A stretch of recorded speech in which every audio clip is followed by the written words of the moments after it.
Hello, Namaste. This is Archana here. I have grown up in Chennai. All my life I've been in this city, and temples are so much a part of the landscape here. Uh, you will find temples in every street corner. As children, my parents used to take us on this annual pilgrimage to Tirupati and Sholingur. It involved getting up at ungodly hours, climbing up hills, standing in long queues to see the deity. And when I used to complain to my mother, she used to tell me, Archana, pilgrimages are not for us to enjoy. It is for us to learn austerity. But as I grew up, I realized that there are more to temples than what meets them. Temples are replete with beauty, with spirituality, with history, science, and philosophy. And I wanted to share through this series of YouTube videos, I want to share my learnings about temple with all of you. The first epiphany I had about the temple was when I learnt about the Chin Mudra. Chin Mudra looks something like this. Just to give you a background about mudras, mudras are used a lot in classical dance, but they are also held by a lot of gods and goddesses in the temples. One of the most common mudra is the Abhaya Mudra. This is held by many deities in the temple. Abhaya means fearless. And what the god signifies by holding this mudra is, don't be afraid. This is Varada Mudra. This is also a very common mudra held by gods in the temple. And it says, I'm here to give you all that you ask for. I'm here to give you boons. Chin Mudra is not as common as these mudras. It's a very rare mudra and it is usually held by gods when they appear in the form of a teacher or a guru. A teacher of Vedanta, the philosophy of Hinduism.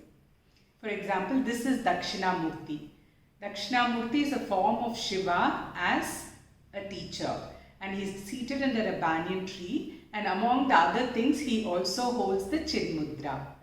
Similarly, this is Hayagriva. Is the form of Vishnu as a teacher, and he too holds the Chin Mudra. So what is special about this Chin Mudra? So if you take your hand, the thumb represents the God, the all-pervading consciousness principle, the infinite principle which we call God. And why is thumb selected to be God? Because without the thumb, the hand is useless. It cannot function. Then the index finger represents the ego or the hankara. Index finger is chosen for the ego because it's very troublesome. It keeps pointing at others, it keeps blaming others. Then the other three fingers represents three aspects of our body. So this is the physical body, this is mind, and this is intellect. So how do we live our life normally? Generally the ego I is associated with the body, mind, or the intellect. So I claim I am the body when I say I am beautiful or I am ugly, I am fat or I am thin, I am tall or short. This is me claiming I am my body. And when I say I'm angry, I'm stressed, I'm in love, I'm sad, then you associate with the mind, the feeling mind. I claim that I am the feeling mind. And when I say I'm wondering, I'm thinking, I'm analyzing, then I associate myself with the intellect. And as long as I'm associated with these three things, as long as I think I am my body, I am my mind, I am my intellect, I will always be limited. Just like this index finger, which has a beginning and an end. So I will have birth and death. So I will always be limited in time and space.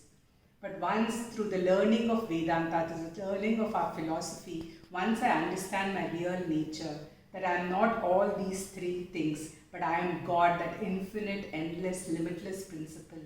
Then I am limitless. I too become limitless. Just like a circle has no beginning and end. A circle is always complete.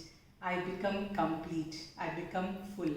And that is the meaning of Chin Mudra. And that is the summary of our philosophy. I don't know about you. When I heard this, I thought, wow, my goodness, it just blew my mind.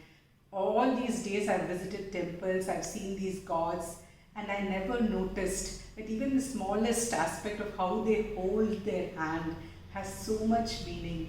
conveys so much information. So that's when I became more interested in temples. I fell in love with temples. And as I explored temples, I discovered more and more beauty, more and more depth, science and mystery and philosophy and history. Every temple tells such wondrous stories. It's a magical place for me. And I want to convey this love. I want to share with you this love for temple art, temples, and the beauty that surrounds all of us when we enter the temple. So since we begin everything with a prayer to Ganesha, I want to begin this YouTube channel with a prayer to Lord Ganesha. Here he is sitting on my bookshelf. He's seated on a rocking chair and reading his favorite book. While I'm at it, let me also tell you the symbology of Ganesha. Ganesha is the son of God Shiva and goddess Parvati. He has an elephant head, as most of you will know. He has a huge belly. He is seated on a little mouse. His vahanam or his vehicle is a mouse. So what is the symbology of Ganesha? Actually, Ganesha literally means a leader. Ganapati or Ganesha means a leader. Gana is a group or a battalion, and Pati is master or leader. So Ganapati literally means a leader. So what are the qualities that embodies a leader? What makes a good leader is all represented in the form of Ganesha. So Ganesha has an elephant head. So his forehead is really broad. So it represents deep thinking, a storehouse of knowledge which a leader should possess. And he has large ears, which means a leader should be a good listener, always listening more than what he says. And his trunk is supposed to represent a range of a leader's skill. A trunk of an elephant can pick up a needle and can also break off trunks of a tree. So it's capable of doing such subtle activities and such gross activities. So that should be a range of a leader's vision. A big stomach represents an ability to digest anything. So any good or bad news, you have the ability to take it and digest it. Having a strong gut.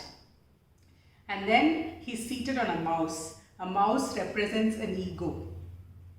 A leader has to have an ego. He has to, in order to be able to function effectively. Only then he can believe in himself. He can drive people towards his vision. At the same time, his ego should be in check. It should be small. So just like how a mouse when let loose is very destructive, it nibbles at things and ruins everything in its wake. If you let ego go uncontrolled, it will ruin everything. So he has to keep it under check. It has to be small like a mouse. So those are the qualities that make a great leader, and that's what Ganesha represents. And today I pray to him, and I hope this YouTube channel will be viewed by many, many people. Thank you. Please do like, share and subscribe to this channel.